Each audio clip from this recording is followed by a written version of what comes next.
Hi hello ಎಲ್ಲರಿಗೂ ನಮಸ್ಕಾರ, welcome back to my channel. ಎಲ್ಲರೂ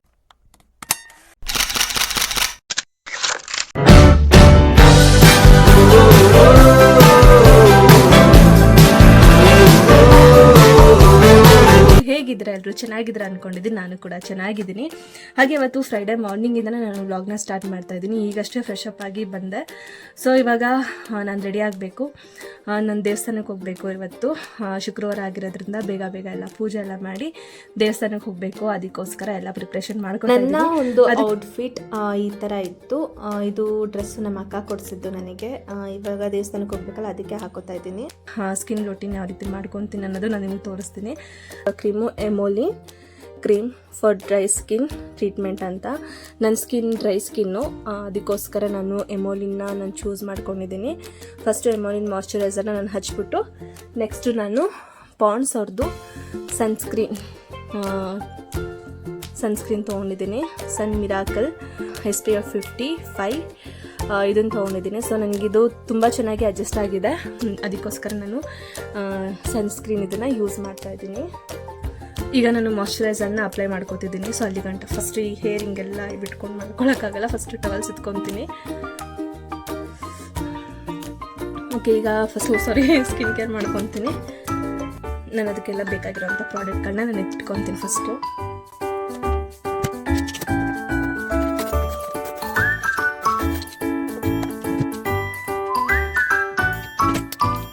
ಲೈಕ್ ನನ್ನ ಹತ್ರ ರಿನಿ ಕಂಪ್ನಿ ಲಿಪ್ಸ್ಟಿಕ್ ಅಂತ ತುಂಬಾ ಇದೆ ಅಂತಲೇ ಹೇಳ್ಬೋದು.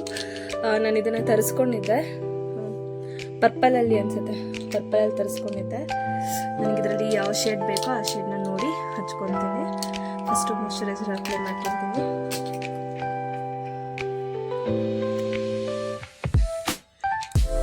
ನಾನು ಸ್ಯಾರಿ ಹಾಕೊಳ್ಳೋಣ ಅಂದ್ಕೊಂಡೆ, ಬಟ್ ಇವತ್ತು ಹುಡುಗರಿಗೆ ಸ್ಕೂಲು ಅದು ಇದು ಕೆಲಸ ಜಾಸ್ತಿ ಇತ್ತು.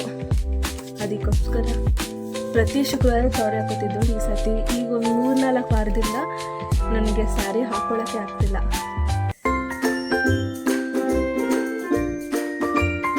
SPF ಇದನ್ನು ಅಪ್ಲೈ ಮಾಡ್ಕೊತಾ ಇದ್ದೀನಿ. ನಾನು ಇದ್ರ ಮೇಲೆ ಪೌಡರ್ ಏನೂ ಹಚ್ಚಿಲ್ಲ, ಜಸ್ಟ್ ಇದೆ ಒಂದು ಸಾಕು ನನಗೆ. ನನ್ನ ಸ್ಕಿನ್ ಟೈಟ್ ಕೊಡುತ್ತೆ.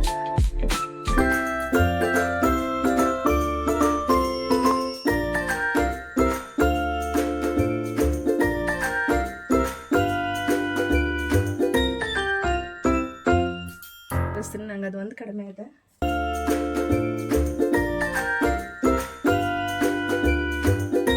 ಐಬ್ರೋಸ್ ಕಡಿಮೆ ಇರೋದ್ರಿಂದ ನಾನು ಇದನ್ನು ಯೂಸ್ ಮಾಡಲೇಬೇಕಿಲ್ಲ. ನಾನು ಐಬ್ರೋ ಫೇಸ್ ಇದು ಫೋನಲ್ಲಿ ಎಷ್ಟೊಂದು ಜನ ನನಗೆ ನಮ್ಮ ಮನೇಲೇ ತುಂಬ ಜನ ಹೇಳಿದ್ದಾರೆ ನಿಂಗೆ ಐಬ್ರೋನೇ ಕಾಣೋಣ ಅಂತ. ಸೊ ಅದಕ್ಕೋಸ್ಕರ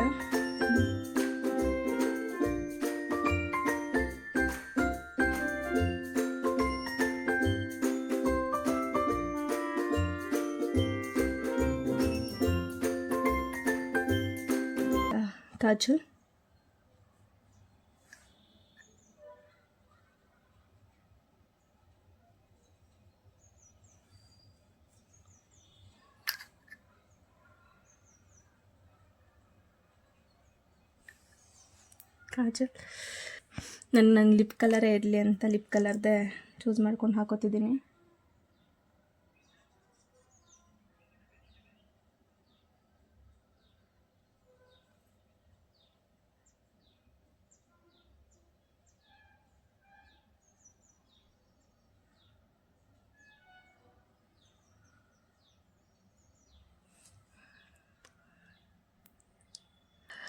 ಇಲ್ಲ, ನನಗೆ ಇಷ್ಟ ಆಗೋದಿಲ್ಲ.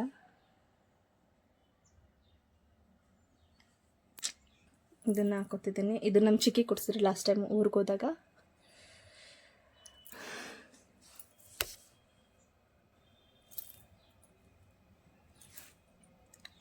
ಶುಕ್ರವಾರ ಬ್ಯಾಂಗಲ್ ಹಾಕ್ಕೊಳ್ದೆ ಇದ್ದರೆ ನನಗಷ್ಟು ಸರಿ ಕಾಣಲ್ಲ. ಸೊ ಬ್ಯಾಂಗಲ್ಸ್ ಒಂದು ಹಾಕೋಬೇಕು. ಸಾಕು ಬ್ಯಾಂಗಲ್. ಈ ಕೈಗೆರಡು, ಆ ಕೈಗೆರಡು matching, red matching. So final ನಂದು ಸ್ಕಿನ್ ಕೇರ್ ಎಲ್ಲ ಆಯಿತು. ನೆಕ್ಸ್ಟ್ ಇವಾಗ ಹೂವು ಕಿತ್ಕೊಬಂದು ಬೇಗ ಬೇಗ ರೆಡಿಯಾಗಿ ದೇವಸ್ಥಾನಕ್ಕೆ ಹೋಗಬೇಕು, ಟೈಮ್ ಆಗಿಬಿಟ್ಟಿದೆ. ಬೇಗ ಹೋಗಿ ಬರಬೇಕು, ಹುಡುಗರನ್ನ ಸ್ಕೂಲಿಗೆ ಕಳಿಸ್ಬೇಕು. ಸೊ ಬೇಗ ಹೋಗಿ ಹೂ ಕಿತ್ಕೊಬರ್ತೀನಿ. ಇವಾಗ ಲುಕ್ಕು ಈ ಥರ ಕಾಣಿಸ್ತಿದೆ. ಇದು ಒಂದೇ ಲೈಟಿಂಗ್ ನಾನು ಯೂಸ್ ಮಾಡ್ತಿರೋದು. ಆಚೆ ಕಡೆ ಹೋಗಿ ಒಂದ್ಸತಿ ತೋರಿಸ್ತೀನಿ. ಸೊ ಬೆಳಕಲ್ಲಿ ನನ್ನ ಫೇಸ್, ನನ್ನ ಸ್ಕಿನ್ ಈ ಥರ ಕಾಣಿಸ್ತಿದೆ ಅಂತಲೇ ಹೇಳ್ಬೋದು. ಸೊ ನಾನು ಇವಾಗ ಹೂ ಕಿತ್ಕೊಳ್ಳೋಕೆ ಬಂದಿದ್ದೀನಿ. ಹೂ ಎಲ್ಲ ಮುಡಿಸಿ ದೇವರಿಗೆಲ್ಲ ದೀಪ ಹಚ್ಚಿ ಪೂಜೆ ಎಲ್ಲ ಮಾಡಿ ನಾನು ಕೂಡ ದೇವಸ್ಥಾನಕ್ಕೆ ಹೋಗಬೇಕು. ಟೈಮ್ ಆಗಿದೆ, ಇನ್ನೂ ಮಕ್ಕಳು ಮಲಗಿದ್ದಾರೆ, ಅವ್ರು ಎದ್ದೇಳೋಷ್ಟೊತ್ತಿಗೆ ಹೋಗಿ ಬರೋಣ ಅಂತ ಅಂದ್ಕೊಂಡಿದ್ದೀನಿ. ಸೊ ಪೂಜೆ ಎಲ್ಲ ಆಲ್ಮೋಸ್ಟ್ ಕ್ಲಿಯರ್ ಆಗಿದೆ, ಮುಗಿಸಿದ್ದೀನಿ. ಈ ಥರ ಕಾಣಿಸ್ತಿದೆ ನೋಡಿ ನಮ್ಮ ದೇವ್ರ ಮನೆ.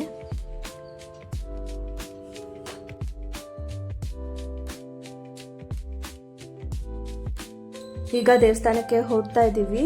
ಇನ್ನೇನು ದೇವಸ್ಥಾನದಲ್ಲಿ, ಈ ದೇವಸ್ಥಾನದಲ್ಲಿ 9 ದೇವರುಗಳು ನಮಗೆ ಸಿಗುತ್ತೆ. ಆಂಜನೇಯ ಆಗಿರ್ಬೋದು, ಗಣೇಶ, ಹಾಗೆ ಕೊಪ್ಪದಾಂಬ, ಸುಬ್ರಹ್ಮಣ್ಯನೂ ಇದೆ, ಹಾಗೆ ಶನೇಶ್ವರ ಸ್ವಾಮಿನೂ ಇದೆ. ವರ್ಷ ನಾನು ಪೂಜೆ ಮಾಡೋ ಅಂಥ ಸತ್ಯನಾರಾಯಣನೂ ಇದೆ. ಎಲ್ಲ ದೇವರು ಇದೆ ಅಂತಲೇ ಹೇಳ್ಬೋದು. ಆ ಕಡೆ ನವಗ್ರಹ, ಹಾಗೆ ಪಂಚಮಿಗೆಲ್ಲ ಹಾಲಕ್ಕೆ ನಾಗಪ್ಪ ಅವ್ರದ್ದು ಶಿಲೆ ಎಲ್ಲ ಇದೆ. ನಾನು ಆಲ್ಮೋಸ್ಟ್ ಈ ದೇವಸ್ಥಾನಕ್ಕೆ ಹೋದರೆ ನಂಗೆ ಸ್ವಲ್ಪ ಸಮಾಧಾನ ಆಗುತ್ತೆ. ಹಾಗೆ ನಾನು ದೇವಸ್ಥಾನದಿಂದ ವಾಪಸ್ ಬರ್ತಿರ್ಬೇಕಾದಾಗ ನಮ್ಮ ಮಾಮ ಕಾಲ್ ಮಾಡಿದ್ರು ಬರ್ತಾ ಇದ್ದೀನಿ ಅಂತ. ಅವ್ರಿಗೆ ಮಟನ್ ಅಂದರೆ ತುಂಬ ಇಷ್ಟ, ಅದಕ್ಕೋಸ್ಕರ ಅವ್ರಿಗೆ ಮಟನ್ ಸಾಂಬಾರು ರೆಡಿ ಮಾಡ್ತಾ ಇದ್ದೀನಿ. ಇದು ನನ್ನದೇ ಒಂದು ನ್ಯೂ ರೆಸಿಪಿ, ಹೊಸದಾಗಿ ಟ್ರೈ ಮಾಡ್ತಿದ್ದೀನಿ, ನೋಡೋಣ ಹೇಗಾಗುತ್ತೆ ಅಂತ ಅಂದ್ಕೊಂಡೆ. ಬಟ್ ಚೆನ್ನಾಗಾಗಿತ್ತು. ಈ ಸಾಂಬಾರು ಮಾಡೋದಕ್ಕೆ 1 ಕುಕ್ಕರ್ಗೆ ಎಣ್ಣೆ ಹಾಕಿ ಅದಕ್ಕೆ ನಾನು ಬೆಳ್ಳುಳ್ಳಿನ ಹಾಕ್ತಾಯಿದ್ದೀನಿ, 2 ಹಸಿಮೆಣ್ಸಿನ್ಕಾಯಿನ ಹಾಕೋತಾ ಇದ್ದೀನಿ. ಹಾಗೆ 1 ಕಪ್ ಆಗೋ ಅಷ್ಟು ನಾನು ಪುದೀನನ ತೊಗೊಂಡಿದ್ದೀನಿ. ಈ ಪುದೀನ ಹಾಕೋದ್ರಿಂದ ಫ್ಲೇವರ್ ತುಂಬಾ ಚೆನ್ನಾಗಿರುತ್ತೆ. ಹಾಗೆ ನಾನು ಅರ್ಧ ಈರುಳ್ಳಿನ ಉದ್ದುದ್ದ ಹೆಚ್ಕೊಂಡು ಈ ಥರ ಫ್ರೈ ಮಾಡ್ಕೋತಾ ಇದ್ದೀನಿ. ಇದೆಲ್ಲ ಫ್ರೈ ಎಲ್ಲ ಮಾಡ್ಕೊಂಡಾದ್ಮೇಲೆ ಈಗ ನಾನು ಮಟನ್ನ ಹಾಕೋತಾ ಇದ್ದೀನಿ.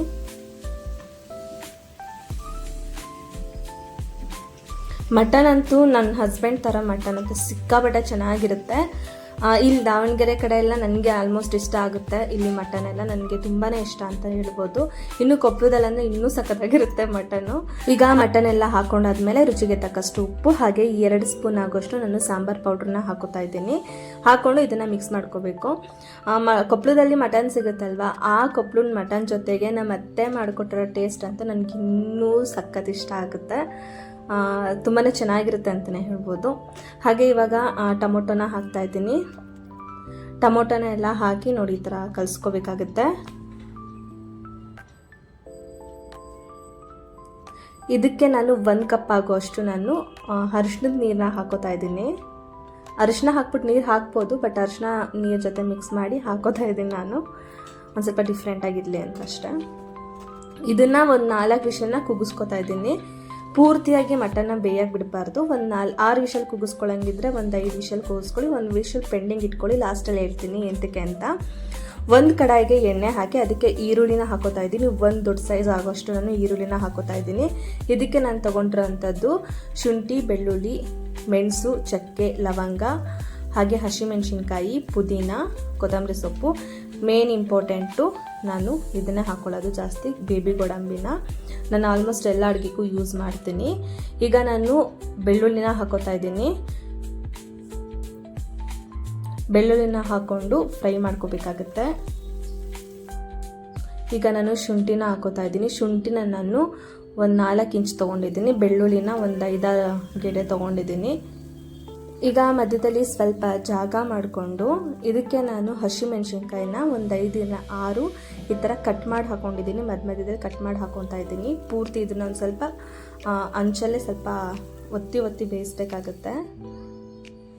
ಇವಾಗ ಇದಿಷ್ಟು ಫ್ರೈ ಮಾಡ್ಕೊಂಡಿದ್ದೀನಿ. ಹಾಗೆ ಈಗ ಬೇಬಿ ಗೋಡಂಬಿನ ಹಾಕೋತಾ ಇದ್ದೀನಿ. ಬೇಬಿ ಗೋಡಂಬಿ ಹಾಕೋದ್ರಿಂದ ನಾ ಮಾಡೋ ಗ್ರೇವಿಗಳು ತಿಕ್ಕಾಗಿ ಬರುತ್ತೆ ಅಂತಲೇ ಹೇಳ್ಬೋದು. ಹಾಗೆ ಒಂದು ಸ್ವಲ್ಪ ಗಟ್ಟಿ ಬೇಕಿದ್ರೆ ಗಟ್ಟಿ ಅದು ಆಗುತ್ತೆ, ಆಮೇಲೆ ಬರ್ತಾ ಗಟ್ಟಿ ಆಗುತ್ತೆ. ತೆಳ್ಳಗೇನಾದರೂ ಆದರೆ ಗಟ್ಟಿ ಕನ್ಸಿಸ್ಟೆನ್ಸಿ ಮೇಂಟೈನ್ ಮಾಡುತ್ತೆ ಅಂತಲೇ ಹೇಳ್ಬೋದು. ಈಗ ನಾನು ಮೆಣಸನ್ನ 2 ಸ್ಪೂನ್ ತೊಗೊಂಡಿದ್ದೀನಿ, ಅದನ್ನು ಹಾಕೊಂಡು ಫ್ರೈ ಮಾಡ್ಕೊಂಡಿದ್ದೀನಿ. ಇವಾಗ ಚಕ್ಕೆ 2 ಇಂಚು, ಹಾಗೆ ಲವಂಗ ಒಂದು 5 ತೊಗೊಂಡಿದ್ದೀನಿ, ಅದನ್ನು ಹಾಕೊಂಡು ಈ ಥರ ಫ್ರೈ ಮಾಡ್ಕೋಬೇಕಾಗುತ್ತೆ. ಹಾಗೆ 1 ಹಿಡಿ ಆಗೋಷ್ಟು ಕೊತ್ತಂಬರಿ ಸೊಪ್ಪು, 1 ಹಿಡಿ ಆಗೋಷ್ಟು ಪುದೀನ ಸೊಪ್ಪು, ಇದನ್ನು ತಗೊಂಡು ಈ ಥರ ಫ್ರೈ ಮಾಡ್ಕೋಬೇಕಾಗುತ್ತೆ.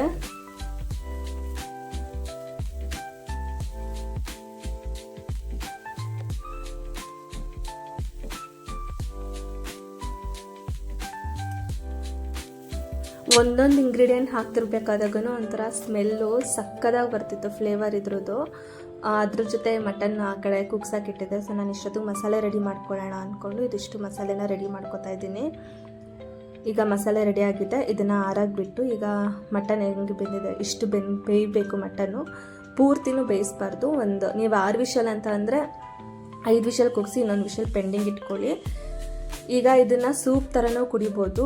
ಇದಷ್ಟೇ ನೀವು ಕುಡಿದ್ರೆ ಎಷ್ಟು ಟೇಸ್ಟಿಯಾಗಿರುತ್ತೆ ಅಂತ ಅಂದರೆ ಈ ಥರ ಸೂಪ್ ಕುಡಿಯೋದಕ್ಕೆ ನೀವು ಮತ್ತೆ ಮತ್ತೆ ಇದೇ ಥರ ಮಾಡ್ಕೊತೀರ, ಅಷ್ಟು ಚೆನ್ನಾಗಿರುತ್ತೆ. ಹಾಗೆ ನಾನು ಒಂದು ಜಾರ್ಗೆ ಅರ್ಧ ಕಪ್ ಆಗೋಷ್ಟು ತೆಂಗಿನಕಾಯಿನ ಹಾಕ್ಕೊಂಡು ಮಸಾಲೆನೆಲ್ಲ ಈ ಥರ ರುಬ್ಬಿಟ್ಟಿಟ್ಕೊಂಡಿದ್ದೀನಿ.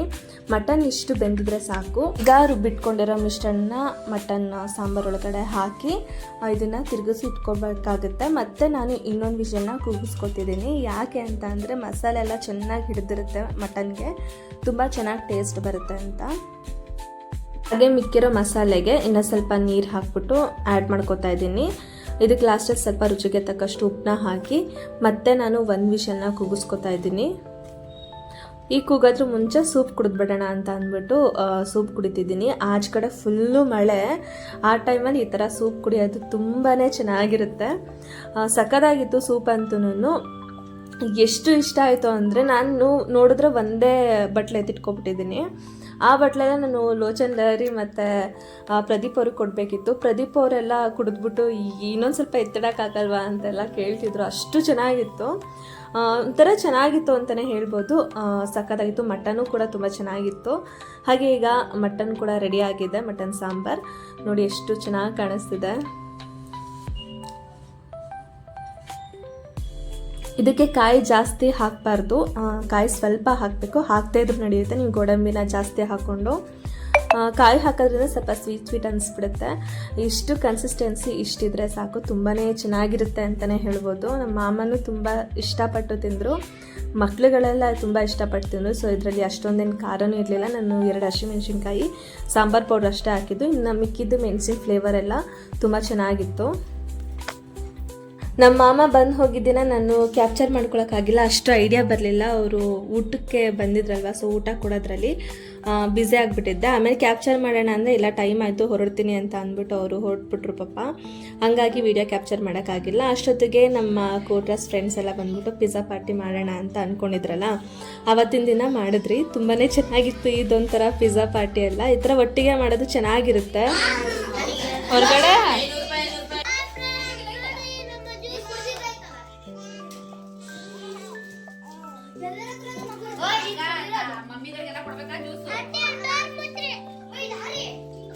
ನಮಗೆ ಈ ಚಿಕ್ಕ ಚಿಕ್ಕ ಪಾರ್ಟಿಲೇ ತುಂಬಾ ಖುಷಿ ಆಗುತ್ತೆ.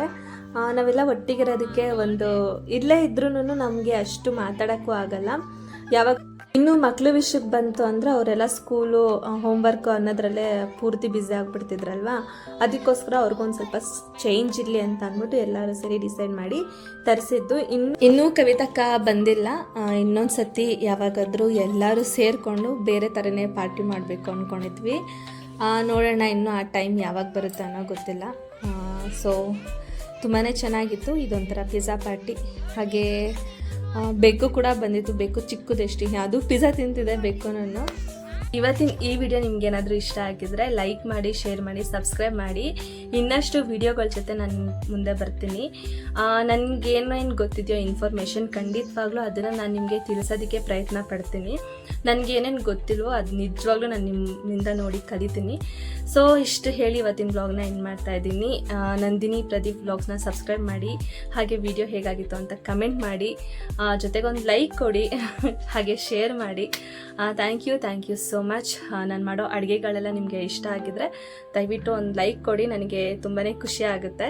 ಹಾಗೆ ನಂದಿನಿ ಪ್ರದೀಪ್ ವ್ಲಾಗ್ಸ್ನ ಸಪೋರ್ಟ್ ಮಾಡಿ. ಅಲ್ಲಿ ನೆಕ್ಸ್ಟ್ ವಿಡಿಯೋ ಜೊತೆ ಇನ್ನೊಂದು ಸ್ಪೆಷಲ್ ಐಟಮನ್ನು ತೊಗೊಂಡು ನಿಮ್ಮ ಮುಂದೆ ಬರ್ತೀನಿ. ಅಲ್ಲಿ ಗಂಟ ಬಾಯ್, ಲವ್ ಯು ಆಲ್.